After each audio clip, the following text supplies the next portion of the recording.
When you're doing a sound bath for someone, you have to be in a space of love. You cannot be angry or pissed off about something. If you have those kind of vibes, that's the kind of vibe that gets transmuted through the sound. And that goes out to everyone. So all I have to do is be in a place of love.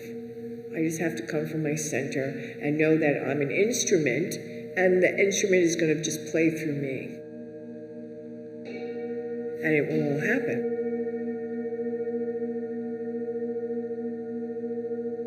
And that's all I have to do, and then everything else just happens.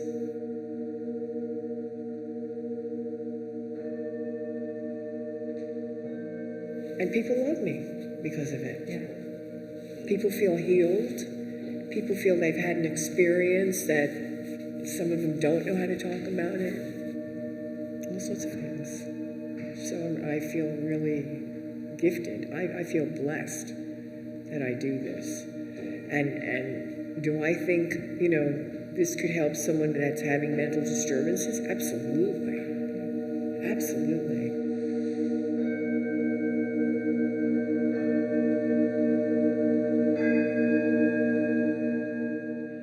So it just sort of happened. It was sort of like you met the love of your life right away and you know it. Mm-hmm. And it just, that was it. With the gong, with the sound and the banging, of course, I like that. Yeah. So that's how I got into the gong. So I collected all these bowls and I started playing the bowls, and the rest is history. I just love sound and the way it makes people feel.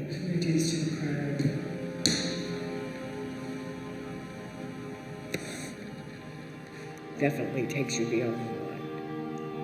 Yeah. It takes you to that space, which is sort of deep sleep without dreaming. And that's really the place where the body heals itself.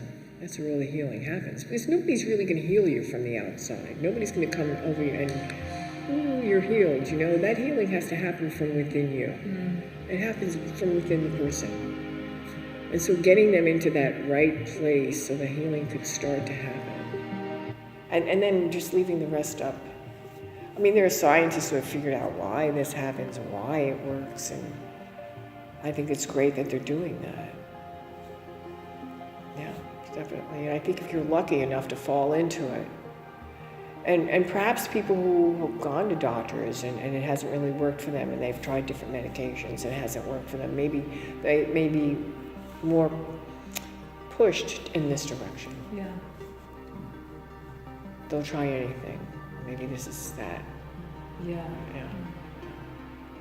Could you comment on what you think is missing from the healthcare system as a whole?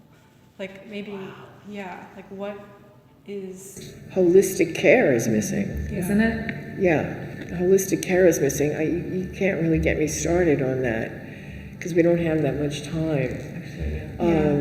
But they medicate you. I was talking to a woman who was in a halfway house. She was off of heroin, and these were people that were all there. So you wind up in a halfway house means you've lost everything. You've lost your health, and someone comes around and says, "Are you depressed?" Well, if you say yes, they give you a pill. And my friend, this person I spoke to, said, "I didn't say yes." But she goes, everybody, they got them on 1, 2, 3, 4 pills. So, if you've just lost everything, you're coming off of drugs, of course you're depressed. You should be depressed. If you're not depressed, then we think something's wrong. That would be normal to me. It's a business. So much of, mental illness and pills and medication is a big business.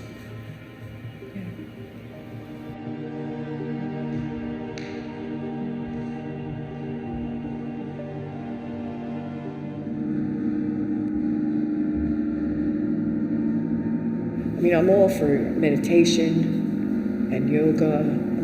To me, if this goes with it all. Yeah.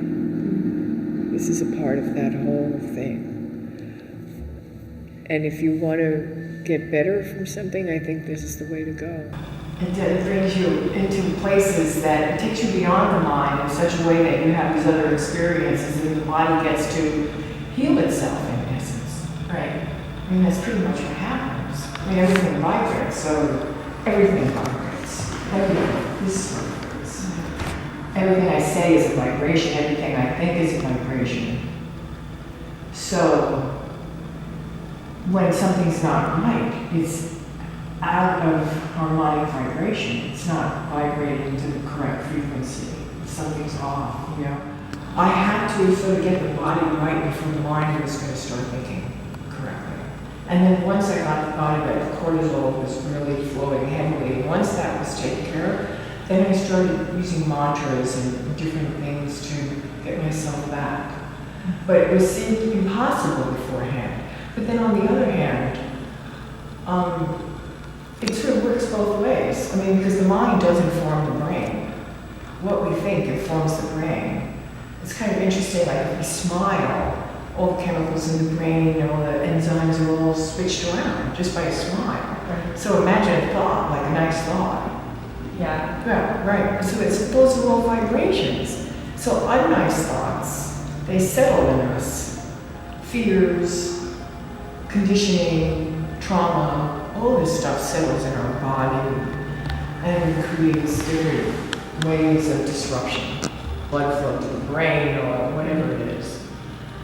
And I believe that sound, this type of sound, breaks that old frequency and begins to eradicate what's not right. It begins to set you into a new place, a new harmonic place.